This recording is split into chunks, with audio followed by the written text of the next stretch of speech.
Here we go, guys. Welcome back to the High Low Podcast. Very, very fun episode coming up today. We got a local legend himself, one of the best shooters to ever touch the floors of Southern Stadium. It is Leaky himself. Welcome to the podcast. Welcome, guys. Well, Say hello. welcome. Thanks for coming, Leaky. First off, we just want to, show the fans your story a little bit. Can you tell us a little bit of when you first started playing basketball and, how you began your basketball journey? 其實我本身係打乒乓波嘅，不過但係去到中學嘅時候咧，冇乒乓波校隊，咁啊焗住，咁啊乒乓波籃球都有打，咁啊所以就專心去打籃球，咁啊去到中二嘅時候遇到個體育阿 Sir 啦，咁啊何欣如老師，咁啊佢就開始不斷帶我去打波啦，咁啊慢慢進步咁樣。其實你一早係咪做咗射手呢個位置，定你有冇做過 key ball 啊？定你係任何嘢都做？你點樣會變到一個真係純射手啦？即係一直一打波就係打射手嘅位置。首先第一自己身高比較矮啦，咁啊已經冇可能打4、5號位㗎啦。咁啊自己射波嗰個感覺啊，咁啊一直都由細到大都係相對上好嘅，咁所以一直都係打呢個位。天生射手。大波子平時個 style 係中鋒嚟。係啊，唔係佢係全能，佢又 post up 又可以射得全能嘅。今年係進龍有1、2個戰術係我打4號位。So, right out of high school, did you get recruited for Winling or A2 team and then came up? How did it work? I play A2 team first. At Form 6, yeah, and then Form 7 go to the Pacific. It's called Pacific. Okay. 我第一個球隊咧，其實係同奇哥練波啦。咁嗰陣時咧，我就得18歲。我嗰陣時個師傅帶咗我去練波，跟住就見到奇哥就一齊練咗幾課。最尾我就轉咗安青，但係奇哥就嗰陣時要太平洋係嘛？係太平洋係啊。Okay, so first coming on to Winling, what was like his first experiences like with Poonji Ho and Mike Hearn? Like, did he look up to these guys or was it very motivating as a young guy coming into Winling? 我一直都覺得自己好幸運嘅，因為以前個即係由2012左右啦，咁啊去永倫，咁你能夠喺永倫南華啦兩個大球會裏面最 top 嘅潘志豪、香振強、Glenn 甚或乎翁萬特，咁呢啲喺個1、2、3號位裏面已經係香港最 top 嘅人，即係我能夠可以喺永倫裏面可以同到佢哋一齊個練波，我已經學到好多嘢。嗰個強度係好大嘅，大過比賽好多，因為以前其實淨係永遠對一隊啫嘛，就係南華，係啊，其他隊基本上你已經係30分起標，50分贏波咁樣。其實嗰陣時我都有啲朋友同我講，問佢哋睇唔睇波，佢哋話好悶，次次都係永倫南華，次次都係嗰啲人。咁我話香港最 top 就係呢兩隊，就係呢啲人，港隊都係呢啲人。咁其實有距離㗎，除非有人整親，次決賽一定係我哋兩個隊咯。Did Leaky and Siwing come together same time? Yeah. Yes. Same year. Yes. 我哋嗰陣時其實個目標，即係我哋做細啦、僆仔啦，咁啊我哋個目標就係爭入12人名單。Make the team roster。Yeah. 嗰陣時我最深刻，啱啱阿奇哥入永倫嗰陣時啦，就係佢做2樣嘢，一出嚟接波就空曬就一定射，所以你唔可以防佢。第2樣嘢咧，佢就專出嚟抹阿挺。咁嗰陣時阿挺係最 top，係香港最勁嘅。咁其實冇一個人係 mark 到，但係阿奇哥嗰陣時咧就好積極黐住阿挺，阿挺一攞波去到邊度咧都見到奇哥喺佢側邊，係真係好似保護咗個項啊，係完全走唔甩嘅。同埋阿挺一入波咧，其他人有時會揼低頭，但係奇哥係永遠係冇，一入完波即刻拍手再對翻，所以就心諗哇呢條友真係嗰個 mindset 係好強。同埋係出嚟係真係嗰陣時嘅 3D 係最勁咯。因為我嘅出嚟嘅工作就係防守、孖挺、你冇可能唔俾佢入波啦，因為佢真係嗰陣時已經係最強啦、最 fit 㗎啦。咁啊，盡量騷擾到佢令佢攞波辛苦啲啦，咁啊射波辛苦啲啦。咁啊，其實我同阿挺係同年嘅，其實我由中學去到甲一，每次對親佢我都有額外嘅動力去守佢啦。Okay, so first championship Winling, Casey. 我係1112，跟住之後隔咗2年再連續攞2年。 2014, they kill Lamoa in the finals. Tyler joined. The next year, me and Siwa joined Lamoa, and then the battle begins. I think it was game 5. Yes, we were up the whole game. Yeah. Doing a good, Tyler scoring at will, but we're managing the game very well. Our game plan was 我哋嘅比賽嗰個戰術咧，就係放俾 Tyler 入，Tyler 入波冇俾其他人入波，俾 Tyler 攞50分，我哋都一路帶緊 ，and then He got 45, right? 46 Mr. 46， Yes. 因為嗰場波。But 46 will still lose Unless Leaky, I don't know the play. We're gonna cut the B-roll in this. We'll find the footage here, and Leaky gets open and hits this dagger bank 3 that I'll never forget. It's probably the biggest loss of my career in Hong Kong with this bank 3. Yeah, the guy. Tell us a little bit about that game 5 from your perspective. Playing us. 我記得其實我哋比賽前係已經好大壓力，因為我記得嗰年係我哋贏1-0，跟住南亞追翻1-1，跟住我哋又2-1，跟住2-2，每一場波都係好近嘅。咁啊，去到2-2，我冇記錯2-2即係 Game 4，南亞係唔知好似大炒我哋，所以我哋成隊波都好大壓力。咁啊，去到 Game 5，咁啊冇㗎啦，冇後路。咁啊 Tyler 都話，總之我一空就唔好諗射。咁我記得嗰場波係我入咗3個3分加2個罰球，咁啊攞咗11分嘅。咁啊，我記得我3分仲要4中3添。咁所以去到我記得臨尾2分鐘左右，我哋仲輸緊3分，即係好難嘅。你喺嗰個位置，你已經覺得好難去翻轉，即係吸翻轉頭。咁啊好彩邵榮入咗球3分，咁就75-75，係啦。跟住之後南華唔入，我哋進攻。阿 Tyler 我好記得阿 Ian 同阿 Tyler 做個檔，跟住喺葫蘆頂 ，Tyler 喺左邊撐。咁啊正常情況下，mark 我個係唔會 held 嘅。咁我見到張敏 held 咗1步，咁啊我都預計阿 Tyler 一定會傳波俾我，因為我喺嗰幾年同阿 Tyler 其實建立咗一個好好嘅信任，就係基本上我一空佢一定會傳俾我。咁啊一交過嚟，其實我波唔係好接得好實，但係我都知已經冇時間，因為得一步，同埋張敏高，咁所以一攞波已經係射出去。咁啊最後就撞到塊板度，啷咗一下再入。咁啊，係啦，跟住之後去到前場，佢哋我好似係 Nathan 射咗球3分唔入，跟住之後佢哋要犯規啦，咁啊咁啱個波喺我度，咁啊入埋2球罰球。但係我想講博士，你 miss 咗一樣嘢喎，你一射完咧，你唔知係插板入喎，你一射完你一落地，你係衝咗入去諗住搶籃板，跟住就點知就咁樣撞到，因為我哋你 follow through 未完，你睇翻段片，你已經係衝緊入去搶籃板。咁雖然我好有信心入，但係都有機會唔入㗎嘛，有你冇你衝咗入去先啦。Well, the pain. I'm drinking. I'm just getting drunk now because this is like too much pain. It hurts. It hurts talking about that shot to this day. But congrats. That was a big championship for you in our battle. Yes. And then me and Duncan and Siwa, after that game, we made a promise. We were going to try to kill you forever.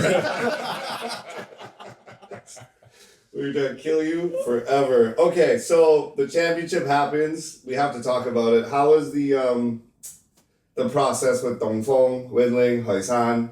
The exit, was it a difficult decision for you to go to Dongfeng? 其實就唔難做決定嘅，反而難係因為我仲教緊書，啱啱出嚟教書。咁啊，因為教書其實喺香港都係一個好穩定嘅職業啦。咁啊，其實好多人都話千祈唔好啊，因為你雖然叫做第一隊職業隊出嚟，咁但係你唔知佢搞幾耐啊嘛。咁真係唔穩陣啊嘛。咁所以就除咗我阿 Sir 同埋我老婆同埋阿校長好 support 我，喂去啦！呢、個咁難得嘅機會即係我而家諗翻起我都覺得，即係我覺得自己好好彩，因為當時即係做咗呢、個決定就去咗東方，因為你冇試過去全職咁樣練，你係唔知道自己究竟可以去到嗰個咩 level。咁啊，我記得即係喺東方個6、7年都自己真係全心全意，真係去練習啦。咁啊有額外加操，咁啊而家諗翻起其實係好開心，即係自己能夠可以為籃球可以去做呢件事，亦都喺嗰幾年進步咗好多。咁其實我都開心，因為其實我都好多朋友啊學生都會同我講，阿 Sir 你2米幾喎，你咁嘅身形，你梗係做職業球員啦，你叫我哋練咁多波做咁多嘢，真係值得咩？跟住就好多次我就用2個例子，第一個係你，第二個係阿 Lin 係榜樣，就去到咁嘅 level 你做到職業球員嘅話，李奇唔係特別高，唔係特別身體好快，好有爆發力。但係佢係做到香港最 top 係點解？佢好勤力做 gym，好勤力射波，又好勤力有自己嘅 routine。你身形係咪會差過你？其實我唔覺喎，你細個又好瘦啦。咁其實我覺得好多香港嗰個籃球員可以睇住你啊，或者我阿 Lin 係練到盡啦，都係個付出同埋個 hard work 係有好多收穫咯。所以可唔可以講少少你自己嘅 routine 啊？你自己點樣練你啲射波啊、做 gym 咁樣咯？其實由中學開始，即係我知道體能係好重要嘅，咁啊，所以就習慣咗會去田徑場跑下步啦，咁啊亦都會跑下山啦，咁啊衝下斜路啦，咁呢啲即係都相對上比較舊式啊。咁啊，你話個轉捩點其實我覺得係識咗阿 Will 係啦，即係 William Low。咁啊，佢嗰套嗰個練嘅體能，佢真係令我大開眼界。即係佢可以幫到我，即係我咁嘅身體質素都能夠可以真係再進步。個喺場上面點樣可以爆發個變速再進一步，同埋個射波更加穩定。即係好多時都係真係靠嗰幾年。跟住佢1個禮拜3課，1個禮拜3課嘅fitness，咁啊真係幫咗我好多。2018, very big year for you and your career. He's trying to remember. He's like 2000. He's like 2018. What was that? That was 8 years ago. Yes. Okay. Tough year. Me and Duncan, I'm in Macau. He is in CBA. Siwa is with Lamois. It is 2-0. It is 2-0 for Lamois in the finals. Tommy is there, Dominic is there, and then a swing happens. Marcus Elliott is your import, who I know you have a very good relationship with. Tell us about, before we get into the ABL Championship in 2018, tell us about the finals and against Lamois. 嗰年其實我哋未贏過南華，打親都輸，仲要輸係講緊唔係輸幾分，係輸10幾20幾，即係一開波已經可能已經輸10幾分。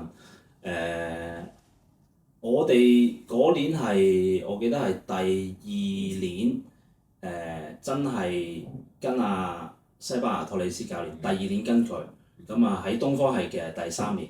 咁其實我哋成隊波已經係真係職業咗3年啦。其實係都不論身體上同埋嗰個思想上都已經其實好成熟嘅。即係我覺得我最欣賞托里斯，佢係真係佢可以話俾你聽，冇嘢冇可能嘅，即係就算輸緊2-0，都有可能發生。咁啊，即係乜嘢都有可能。咁啊，咁我哋即係帶住呢個信念啦。咁啊頭2場都咬住，最尾都係輸嘅。但係我哋見到其實我哋有機會。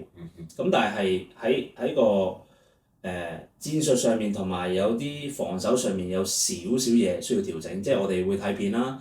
咁啊同埋佢哋即係你問我南華，佢已經係慶祝緊2-0。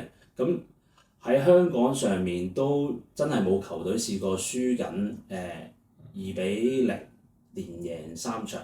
咁我當時仲記得上網有幅圖係登勤，佢唔係圖啊片啊，佢話邊一隊贏 Game One 咧就贏冠軍㗎啦。就係每一年都係我哋南華輸，俾永倫贏第一場都係我哋輸，跟住邊個次次都係嘅，所以係歷史我係冇講錯咯。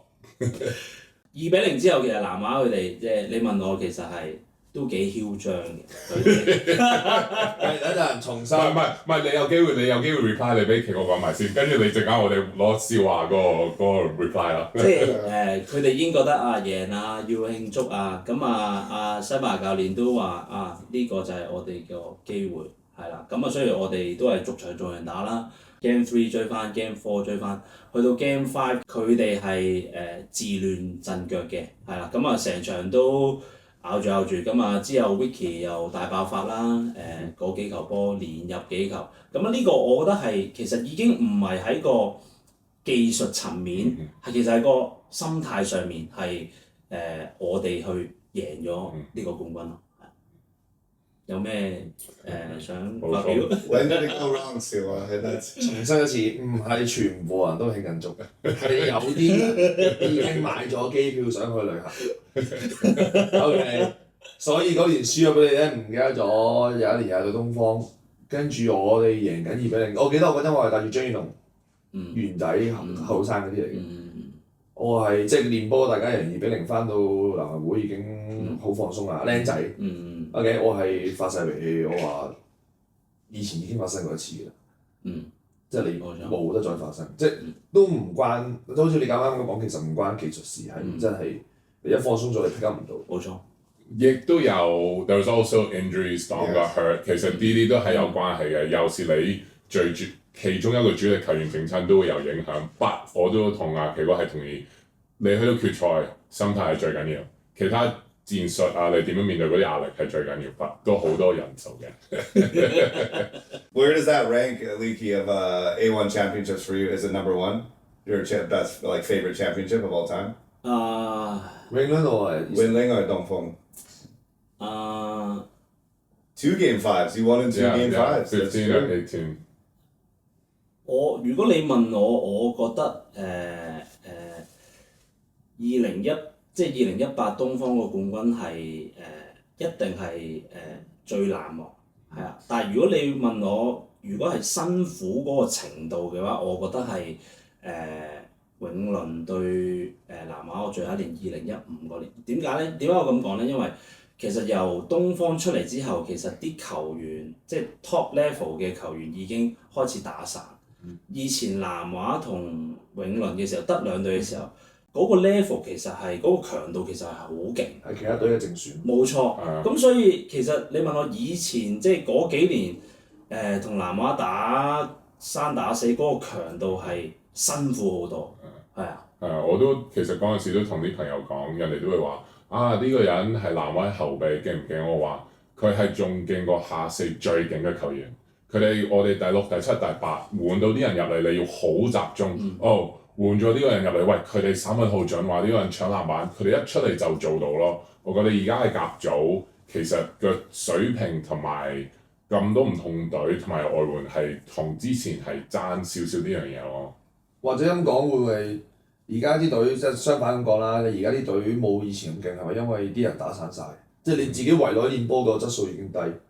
係啊，但係以前你係一隊有12個，12個都好勁，即係就算你分4打4，你都係4個好勁嘅人一齊打。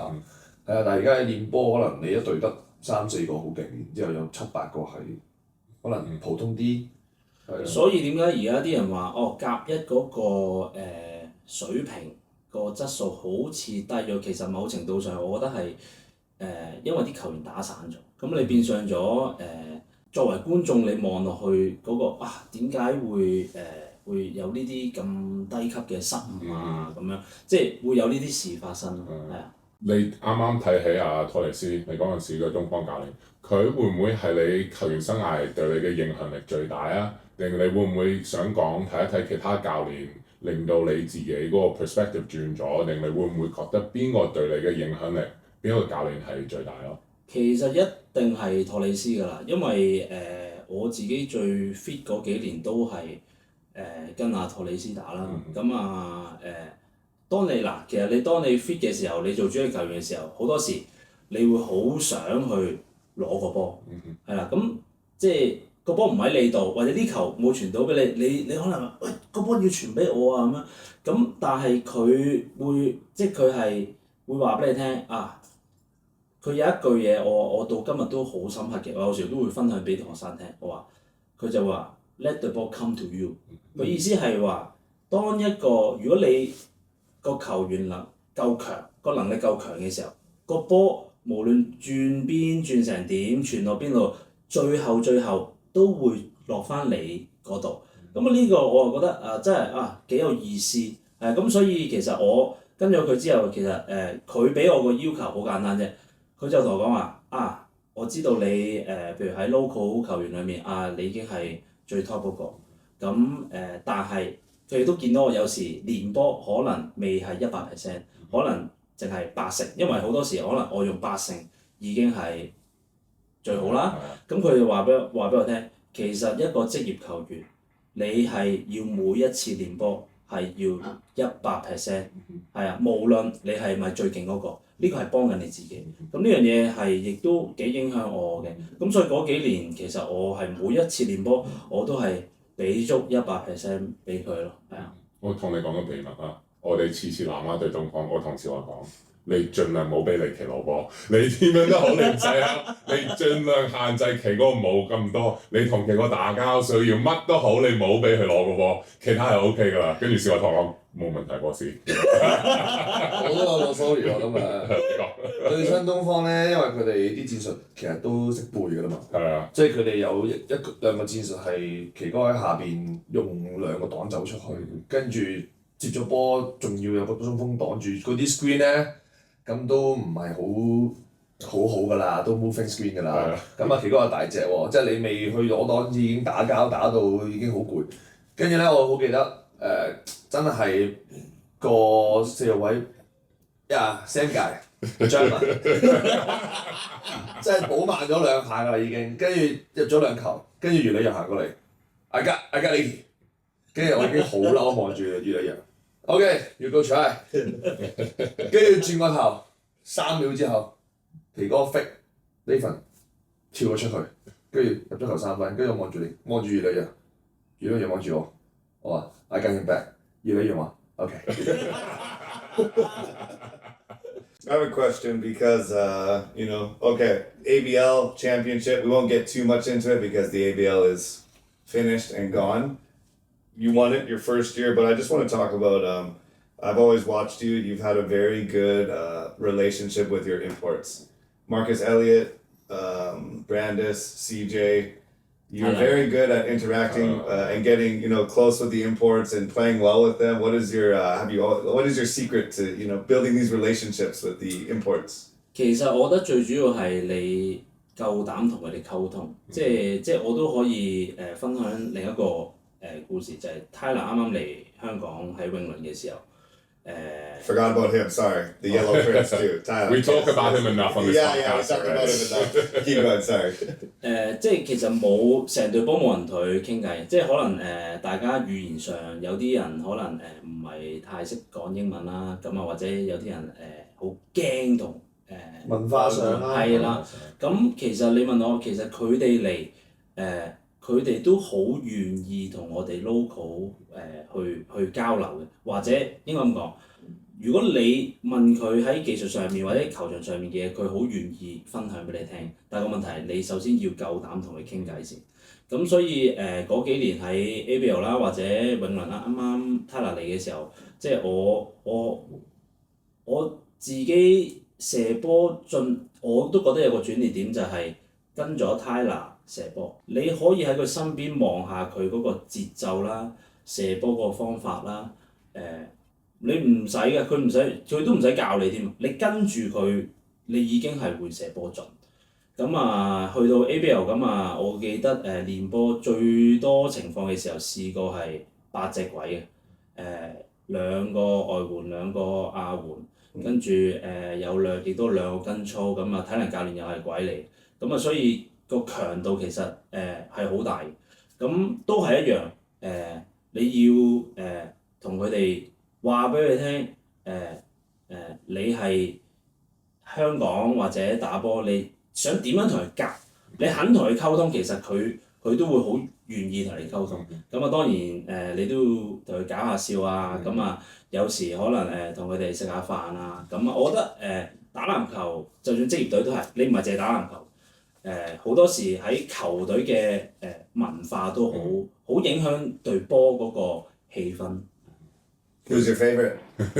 Favorite？ Yeah, favorite import you ever played with in your career? 如果你問我 favorite，一定係Tyler，因為你諗下佢嗰個級數，即係加拿大國家隊嚟到香港，即係佢都同我分享，佢話當佢嚟到香港，佢話佢已經冇諗過再用籃球去做職業球員㗎啦。咁啊，只不過咁啱機緣巧合嚟到永倫，即係所以我就係話，我覺得好好彩，我一直都遇到啲好叻嘅球員，即係可以喺佢哋身邊學習。咁啊嗰幾年，即係可能而家可能好多人話啊，我唔中意同 Tyler 一隊啊，永倫就係 Tyler 一人球隊啊。但係我嗰幾年喺 Tyler 身邊真係學到好多嘢，即係佢好簡單啫嘛，同我講話專心射波，我交俾你，你就專心射。咁啊，因為基本上如果佢個突破能力好強，一鏟埋嚟，人哋一 help 交俾我已經係 open shot。即係你嘅角色，即係我喺佢身邊嘅角色就係專心射波，好簡單。其實你問我好開心添，都唔使做多，專心企喺度等個波射啫嘛。同埋防守俾心機防守，咁啊係好開心嘅，真係。其實我想講，我同少華都係喺你嘅身上面都係學射波。我哋都係你咁樣學Tyler，其實我哋嗰陣時你都記得，我哋一齊喺滿貫做隊友，次射波我都係盡量同你跟啦。咁當然冇你射咁準，但係我自己同你做嗰啲 workout，自己都發覺自己都射3分係射到，同埋會提升到咯。我係香港隊喎，咁啱啱一開始嗰陣射嗰個 Molten 波好跣，射極都 air 波喎，點解？跟住望一望奇哥，點解奇哥射波咁輕鬆嘅？跟住喺度學佢咁樣，跟住登勤又喺側邊學我哋兩個咁樣。因為我哋譬如香港打係 Sporting 啊嘛，咁啊一出去國際賽又變咗係，同埋個皮又唔同，你又未必揸得實，咁所以好多時都係一攞波上嚟就出手啦，係啊，都入唔入就都冇得控制㗎啦，有啲。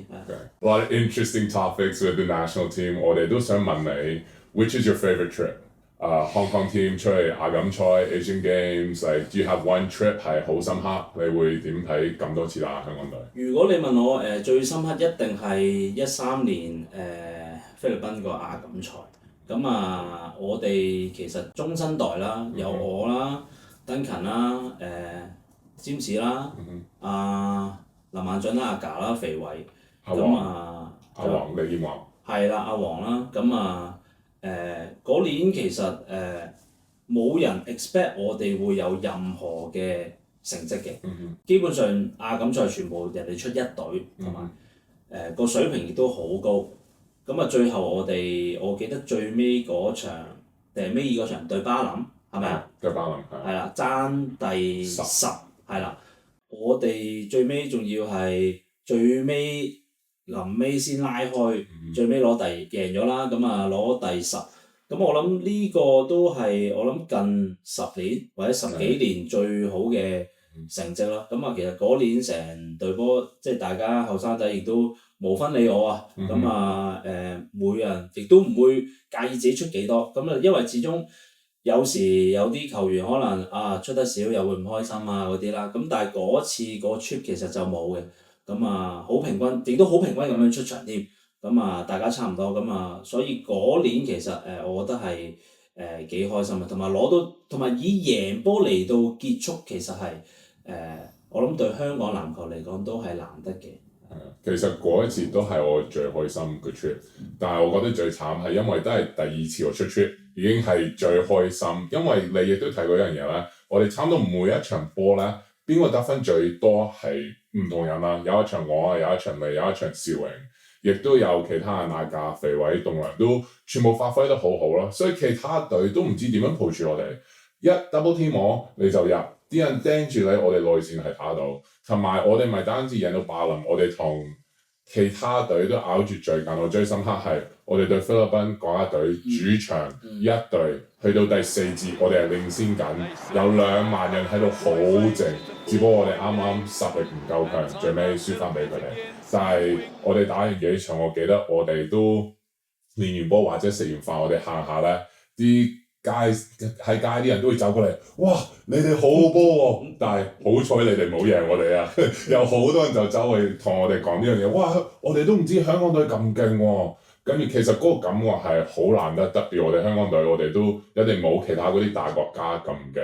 咁其實嗰個氣氛係好難得做到，同埋嗰個成績，我覺得同個氣氛好有關咯。但應該唔會話係你哋好勁，應該係話你。算啦，哇塞！所以我頭先都講話咁啱，我喺當 fit 嗰段時間，我好彩，因為都好多大賽都打過。咁啊仁川亞運14年我又有打。咁啊你去到而家，其實可能近呢幾年，特別疫情之後，咁啊譬如我哋亞洲而家改做咗亞洲杯啦，咁賽叫，咁啊新西蘭同紐西蘭入咗嚟之後，咁變相咗我哋要爭入去正賽，其實係相對上係難咗嘅。對上一次已經係2017年黎巴嫩亞洲杯，咁所以而家你問我而家嚟緊嗰5至10年當 fit 嘅球員，佢變相咗其實冇一啲係好高水平嘅比賽俾佢哋，甚或乎而家 U16嘅亞青其實已經有幾屆攞得出嚟，因為佢而家個新嗰個入場資格就係用個世界排名、亞洲排名去視乎你入唔入到嗰個比賽。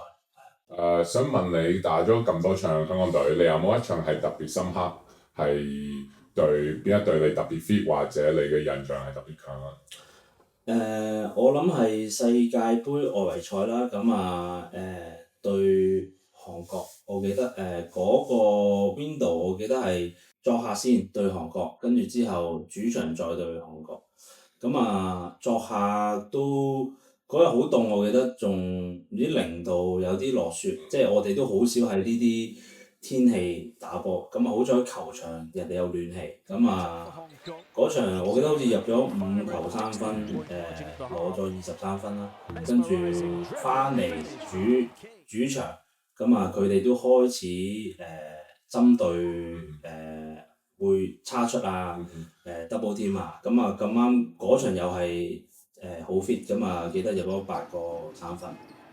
其實我第2場冇打，因為我喺 CBA 做緊 training camp。但我記得第1場我又打完之後咧，去咗嗰個記者會，跟住嗰啲韓國嗰啲新聞係咁問我關於嗰個Nicky 嗰7號，佢係咪喺亞洲外援，定佢係咪喺邊度打波？佢好勁喎！跟住佢哋係咁唔問其他人，係咁問你啊！佢咁嘅高度，佢哋係起碼問咗幾分鐘，跟住話係啊，佢係香港最勁嘅射手，佢係最勁㗎啦！我哋冇人勁過佢啊！係啊，佢係職業球員啊！都有。如果我嗰陣時話，如果你哋有機會請佢亞援，佢都會考慮啊！都會好多呢啲嘢，我覺得係嗰2場波係俾人睇到，我哋唔係單止我哋有職業水平嘅球員喺度咯，唔係得 CBA 水平，係 KBL 水平或者其他水平，你係打出咗香港嗰個評價咯。其實嗰年我記得都係我第3年做職業球員喺東方，咁啊第2年跟阿托里斯。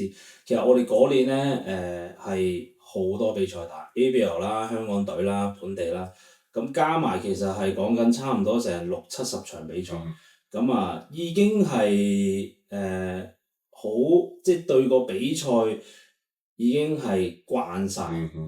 其實係我頭先都有講喺個身體上面同埋個心理上面其實係好 ready， 即係我都即係而家諗翻起，其實係嗰1-2年自己係好 fit， 真係好 fit， 基本上一攞波諗都唔使諗，已經係可以射咯，係啊，咁啊去到主場，我記得嗰陣只係第一次我哋香港係做主場嘅籃球比賽，咁啊全場爆晒，咁啊好難得可以喺全場面前即係比賽啦，咁啊仲要係因為係即係代表香港啦，即係唔同你代表球會嘅，咁能夠同亞洲即係叫做我哋都公認為射波最準嘅球隊，能夠可以用射波嚟喺佢哋面前即係去到第四節我哋先輸啫嘛，其實即係對面都驚嘅，其實打到去第四節，因為始終我哋有主場真，同埋佢哋表現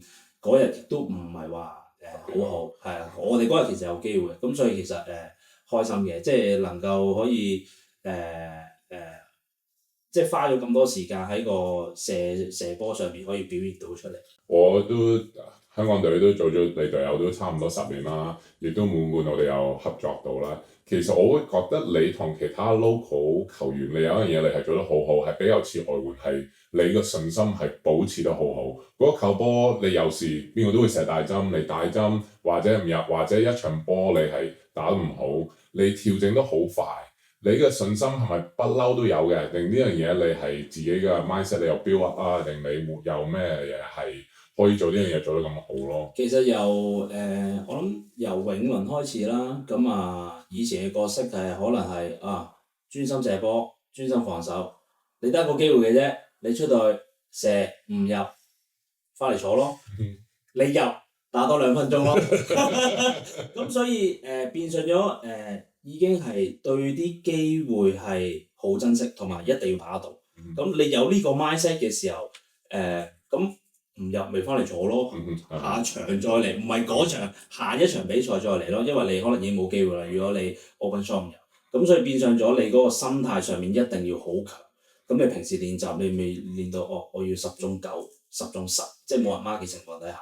咁所以去到東方嘅時候，咁因為太多比賽啦，你今場打得唔好，你唔開心都冇用，你諗都冇用，因為第二日已經又打 back to back 啦，可能，咁所以就翻到嚟本地又好，或者其他比賽都，即係你會知道你諗得多都冇用，你最多係可能呢球波係應該要點，應該要射或者交啦，你冇得再諗，所以就有呢個mindset咯，打得唔好都冇辦法，因為有好多時我諗大家都做過職業球員都知道，你準備好多，你射波射好多，做 gym 做晒，所有嘢都做晒，你可能都會表現得唔好，可能嗰球波你覺得入硬，出手好靚，都可能 in and out，咁所以你去到呢啲情況，你基本上你冇得控制㗎，咁呢球唔入咪下球再嚟。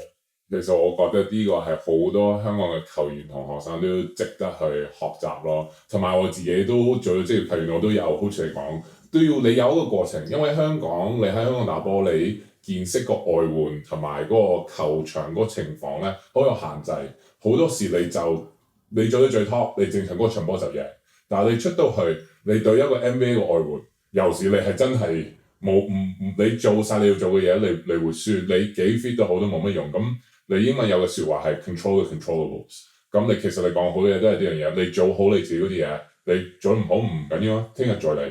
咁其實呢個 mindset 我覺得好多香港而家特別呢個年代嘅球員係冇，你會見到一場波哇好 fit，睇到其他隊有啲年輕球員啲人話哇呢個人好勁，哇真係呢一場波有7球3分，跟住就之後3、4場係冇表現咯。咁我覺得個冇表現唔係個實力嘅問題，係個 mindset 嘅問題。或者真係勁嘅，唔係追求嗰場好高分，係好 consistent，好平均，每一場都有一個好穩定嘅發揮。但係而家啲小朋友就追求，我今日要攞30分，跟住下場0分就會即刻，唉，係咪好渣啊？我自己太過心態好唔穩定。呢樣嘢其實我都想講嘅就係即係始終因為香港唔係一個職業聯賽，咁所以變相咗其實我哋啲球員都未試過我要打40-50場波或者50-60場波，佢個心態上點樣調整？即係可能我哋而家仲係停留緊你技術上要點，但係其實即係我哋做運動員都知，其實你嗰個心理質素其實係影響緊你球場上面個表現。你無論你個身體表現得即係準備得好好。好大隻一日射唔知幾多球，但係你個心態上、心理上唔得，你喺場上面表現唔到就冇呢樣嘢，反而係我諗香港冇乜人去教或者有 training 幫你咯。同埋好似你講，好多時你見識到嗰個職業嗰個聯賽嗰個比賽嗰個密度啊，或者比賽嗰個強度，你自然你就會學到或者面對到。但係你一年嚟得10零比賽，亦都水平低，你好少會需要去有呢個 mindset 啦。今日有啲特別難題，所以想問你啦，因為懶得你有經驗做球員啦，而家香港隊又做助教啦。如果聽日有個球隊請你做 GM，就話你要揀教練、外援加4個 local， 你有大4球隊個 budget， 所以唔係無限 budget， 但係個 budget 係好。What is the budget? We're not saying budgets. No comment. But just say South China winning, Eastern Tycoon in that area. Wait. Top 4 budgets still have difference. Yeah. Okay, which top 4? Which top 4 budgets? Guys, we don't have The enough green time. top 4. I don't know. The winning top 4 is pretty good too. Winning top 4 is We go on boats. 咁 anyway top 4 budget coach 外援4個 local 你會點啊？你可以擺埋自己落去，你可以擺自己做 coach， 可以擺自己做 local， 乜都得，你自己會點樣 build 即係你講球隊球隊？你係 GM 有個老細話李奇當打機咁啊！係啊，如果教練嘅話，我會揀托里斯咯，係啊，因為即係如果你問我而家做一個 GM 嘅話，首先呢個教練一定要認識香港嘅聯賽先，因為首先你香港唔係一個職業聯賽啊嘛，咁你如果你唔認識或者你唔熟悉嘅話，其實你要花時間，可能要用1年時間你先可以能夠去了解啦。咁如果外援嘅話，你講而家呢一刻，而家呢一刻我講唔到邊個，但係類型啊，係啦，我會一定係3、4號位，搶分型，即係我諗如果喺本地嘅話，一定要至少攞到30分嘅球員咯，係啦。咁如果另外4個球員啊，4個球員，4個 local 球員，4個 local 球員，咁如果呢一刻嘅話 ，key 波嘅話，我會揀邵榮咯，係啊。咁如果射手嘅話，楊和啊，係啊。咁3、4號位外援啦。咁如果4、5號位，我會揀邵華。因為即係如果邵華 4 now? 可以打2號位、3號位、4號位都得百搭啊，咁所以邵華係一個非常之值錢啊！佢值錢嘅地方就係佢能夠打到幾個位。邵華 is gonna cut this out。咁5號位如果budget問題嘅話，我好想揀登提嘅，但係如果budget問題嘅話，我會揀阿賢啦，張斌賢，即係今年打飛鷹嗰個，咁勤力幫手衝搶，係啊，搶籃打夠硬淨咁樣。但係冇 budget 喎，而家冇 budget 問題。如果我諗最大 budget 係喺阿邵華嗰個位置。係啊，你肯咁樣嘢我就 OK 啦。我排第2，我唔緊要，我一定冇邵華咁貴嘅。On the note of budget, I'm just gonna say, for the Hong Kong men's national team, for future, but I not much budget needed. I think you should be the head coach and me assistant. You really want a job. No, because honestly, This is the first time you say it. no. Leaky has such a good relationship with most of the team, and I know most of the team. We know the team very well on all players. So I think, our relationship, our heads together, a little bit of drawing on the whiteboard and some timeouts could be a good relationship. So hey, me and you, I'm down. If they hire me, it'd be amazing. Me and you coach national team. Maybe not. How many times you say that? You really need a job. Just asking. Okay, we're almost done here. Last question, kind of we're not leaving on a high note maybe, but a little bit of a sad question, but we know you're the biggest Kobe fan, Leagy. We just wanted to ask, when he passed away, how that affected you, and rest in peace, by the way, Mamba. 佢即係個心態上，即係我喺佢度學到最多就係即係你除咗喺球隊嘅練習，你真係要額外去加操啦。即係我記得我自己喺東方或者泳聯嘅時候，真係另外揾阿 Will 一個禮拜賽操3課，即係你要令到你個身體好準備去嚟緊嗰年嘅比賽。咁啊，同埋永不放棄啦，係啊，咁啊不斷去努力，同埋能夠可以影響下一代嘅小朋友，即係呢個係我喺佢身上面即係學到最多。Okay, hey, that's a great episode here. Guys, Leaky, thank you for coming. Dose, thank you for coming through to give the people some background. It's great to hear your story, and it's good to just hear the backstory of the men's national team, for Hong Kong. Not many people know what's going on with you guys behind the scenes or stories, so that was awesome. Guys, we'll be here soon with another episode. Like, share, follow, subscribe, High Low Podcast. Yes. Yes. Perfect. Thank you. Thank you, boss.